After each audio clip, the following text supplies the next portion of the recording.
ওয়ালাইকুম, কেমন আছেন সবাই? আশা করি ভালো আছেন। আমার ICT MATH 2020 ইউটিউব চ্যানেলে আপনাদের সবাইকে স্বাগত জানাচ্ছি। আজকের যে নিয়মটা খুবই একটা ইজি একটা টেকনিক। এই সকল ক্যালকুলেশন দেখা যায় যে বিভিন্ন চাকরির পরীক্ষা বা যে কোনো পরীক্ষায় আসলে পারে এগুলো নিয়ে হতাশাগ্রস্ত হয়ে যায়। বিশেষ করে চাকরির পরীক্ষায় যদি এই জাতীয় সংখ্যাগুলো আসে, কিভাবে আমরা শর্ট টেকনিক্যালি অ্যান্সার গুলো করতে পারি সেটার নিয়মটাই আজকে আমি শিখাবো। তাহলে 1 এর পাওয়ার স্কয়ার করলে আমাদের কত আসে? 1 আসে। সেটা কিভাবে সেটা একটু আমরা দেখে নেই। যে 1 গুণন করলে এখানে স্কয়ার মানে কয়টা 1 আছে? দুইটা 1 আছে এখানে। সেই দুইটা 1 কি অবস্থায় আছে? গুণন অবস্থায়। 1 গুণন 1 ইকুয়াল টু কত হয়? 1। তাহলে এখন আমরা কনফিউশন হয়ে যায় যে এখন 11 এর উপর স্কয়ার আছে, তাহলে সেই ক্ষেত্রে কত হবে? তখন কিন্তু আমরা একটা দ্বিধার সংকোচতায় ভুগি যে এটা 11 গুণ 11 ইকুয়াল টু, এইভাবে আমরা ক্যালকুলেশনটা কমপ্লিট করি। আসলে এটা বের করার জন্য খুবই শর্ট একটা টেকনিক আছে, সেই টেকনিকটাই আজকে আমরা শিখব। তাহলে এখানে 1 আছে কয়টা? এখানে 1 আছে দুইটা দেখতেছি আমরা। তাহলে এই একটা 1, এই একটা 1, এই দুইটা 1, এই দুইটা 1 কে যোগ করলে 1 যোগ 1 ইকুয়াল টু কত হয়? 2 হয়। এই 2টা আমরা একবারে ঠিক মাঝ বরাবর বসালাম। বসানোর পর এই 1 এর ছোট সংখ্যা কত? সরি মিস্টেক, 2 এর ছোট সংখ্যা কত? 1। এই 1টা একবার সামনে বসিয়ে দেব, একবার পিছনে বসিয়ে দেব। তাহলে 11 এর স্কয়ার বর্গমানটা আসতেছে কত আমাদের? 121। তাহলে প্রিয় শিক্ষার্থী বন্ধুরা, আমরা তাহলে দেখব যে 1111 এর বর্গমানটা কত আসে। তাহলে এখানে কয়টা 1 আছে? 4টা 1। তাহলে 1 2 3 4। তাহলে 4টা 1 যদি যোগ করি 1 যোগ 1 যোগ 1 যোগ 1 ইকুয়াল টু আসছে আমাদের কত? 1 যোগ 1 2, 2 যোগ 1 3, 3 যোগ 1 4। তাহলে আমাদের এখানে রেজাল্ট আসছে কত? 4।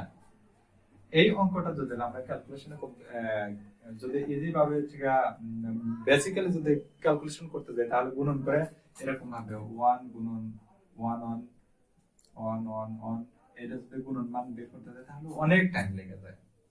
তো আমরা সেটা এটা কিভাবে সঠিক ভাবে ক্যালকুলেশন করতে হয় সেটা শিখব। এখানে 4টা 1 আছে, তার মানে কত আসছে আমাদের?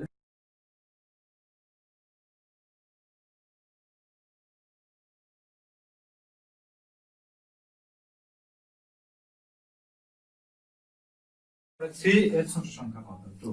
2 একবার সামনে বসালাম, একবার পিছনে বসালাম। এখন 2 এর ছোট সংখ্যা কত? 1। একবার সামনে বসালাম, একবার পিছনে বসিয়ে দিলাম। এইটা হচ্ছে আমাদের কি? এটার অ্যাবসলিউটলি রাইট অ্যান্সার। তাহলে এখন আমরা এটার ক্যালকুলেশনটাও কমপ্লিট করে নেই। আশা করি এখন বুঝতে আর বাকি নেই। এখন এটা নিজে নিজে করতে পারবেন। আর যদি তারপরে আমি করে দিচ্ছি যে এখানে কয়টা 1 আছে? 5টা 1 আছে। তাহলে আমরা লিখলাম কত? একবার মাঝ বরাবর 5, তারপরে 5 এর ছোট সংখ্যা কত? 4, সামনে 4, পিছনে 4, সামনে 4, আর 4 এর ছোট সংখ্যা কত? 3, সামনে 3, পিছনে 3, 3 এর ছোট সংখ্যা কত? 2, সামনে 2, পিছনে 2, 2 এর ছোট সংখ্যা কত? 1, সামনে 1, পিছনে 1। এটাই অ্যাবসলিউটলি রাইট অ্যান্সার। তাহলে প্রিয় শিক্ষার্থী বন্ধুরা, আমরা আরেকটা ক্যালকুলেশন দেখি কিভাবে সরলে আমাদের 1 থেকে 99 পর্যন্ত যে সংখ্যাগুলো আছে সেই সকল সংখ্যার বর্গমান আমরা ক্যালকুলেটর ছাড়াই বের করতে পারি। তাহলে প্রিয় শিক্ষার্থী বন্ধুরা, এখন আমরা শিখব 47 এর বর্গমানটা কিভাবে নির্ণয় করতে হয়। a plus b whole square সমান সমান আমরা জানি কি a square plus 2ab plus b square. তাহলে এখন এই সূত্রের সাহায্যে আমরা এটার ক্যালকুলেশন করব। শুধু এটা না, এটার সাহায্যে আমরা দুই অঙ্ক বিশিষ্ট যতগুলো সংখ্যা আছে সকল সংখ্যার অঙ্কেরই ক্যালকুলেশন করতে পারবো। তাহলে এখন এখানে আমাদের এই যে 47টা নিচ্ছে, দেখা যায় যে 47 গুণ 47 এই মানটা বের করতে গেলে অনেক টাইম দরকার হয়। তা আমরা ওইটা ফলো করব না, আমরা ইজিলি ভাবে কিভাবে ক্যালকুলেশন করা যায় সেটাই আমরা শিখব। তাহলে এখন এখানে আছে কত? 47। এই 7 কে আমরা ধরে নিলাম b, আর 4 কে ধরে নিলাম কত? a। তাহলে এখন এই সূত্র যদি আমরা এটা অ্যাপ্লাই করি তাহলে এইখানে আমাদের কি মান আসতেছে? তাহলে এখন সর্বপ্রথম কি আছে? 7 আছে। এই 7 হচ্ছে আমাদের কিসের মান? b এর মান। তাহলে এখানে 7 এর উপর b এর উপরে কি আছে? স্কয়ার আছে। তার মানে কি 7 এর উপরে স্কয়ার। a প্লাস প্লাস এখানে a সরি b সমান সমান কত? 7 ইনটু a সমান সমান কত? 4, আর এই 2 গুণন অবস্থায় আছে। তাহলে এখন এখানে এই প্লাস প্লাস, এখন এখানে আমাদের কত হলো এ সমান সমান কত দেওয়া আছে 4, তাহলে এখানে 4টা বসিয়ে দিলাম। তাহলে এখন এর ক্যালকুলেশন যদি করতে যাই তাহলে আমরা সেই ক্যালকুলেশনটা দেখি। এখানে 7 এর উপর স্কয়ার, তার মানে কত 7 7 49, 49 এ 9 আমরা বসিয়ে দিলাম। হাতে থাকলো কত 4। এখন এই 4টা আমরা হাতে আছে 4টা রেখে দিলাম। 7 আর 4 গুণন করলে কত 4 7 28, 28 আর 2 গুণন করলে কত হচ্ছে 56। তাহলে 56 সাথে আমরা হাতে আছে কত 4, 56 আর 4 যোগ করলে কত হচ্ছে 60, 60 এর আমরা শূন্য বসালাম, হাতে থাকতেছে কত তাহলে 6। এখন এখানে কত আছে 4, এই 4 এর উপর কি আছে স্কয়ার আছে, তাহলে 4 এর উপর স্কয়ার মানে কত 16। তাহলে 16 এর সাথে আমরা 6 যোগ করলে কত হচ্ছে 22। এখন এখানে আমরা বসিয়ে দিলাম সেই 22টা। তাহলে এইটাই আমাদের 47 এর বর্গমান 2209, এটাই অ্যাবসলিউটলি রাইট। তাহলে আরেকটি সংখ্যা দেখে নিই আমরা, সেটা যে কোনো একটা সংখ্যা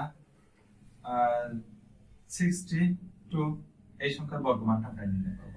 তাহলে এখন 4, এখানে আছে কত আমাদের 2, তাহলে 2 এর উপর স্কয়ার মানে কত 4, তাহলে 4 হাতে কোনো কিছু নেই, তাহলে আমাদের হাতে 0, তাহলে এখন 2 আর 6, যেহেতু এটা b আর এটা a, 2 আর 6 গুণন করলে কত হচ্ছে আমাদের এই যে এই নিয়মটা a আর b গুণন, তার মানে 2 আর 6 গুণন করলে 12, 12 এর সাথে গুণন করতে হবে কত 2, তাহলে 12 দুগুণে 24, 24 এর আমরা হাতে যেহেতু কোনো কিছু নেই তাহলে 24 এর 4 বসিয়ে দিলাম।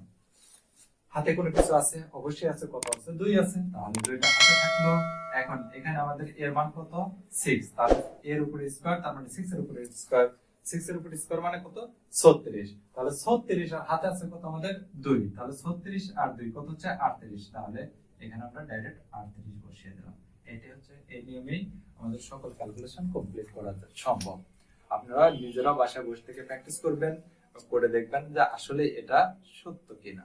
অবশ্যই সত্য, যতগুলো ক্যালকুলেশনই করবেন সকল ক্যালকুলেশনই মিলে যাবে। আরো সব টিপস পাওয়ার জন্য আমার চ্যানেলটা অবশ্যই সাবস্ক্রাইব করে রাখবেন। আর যদি বুঝতে কোনো প্রবলেম হয় তাহলে অবশ্যই আমাকে কমেন্টের মাধ্যমে জানাবেন, আর ভিডিওটা কেমন লাগছে সেটাও আমাকে জানাবেন। আল্লাহ হাফেজ।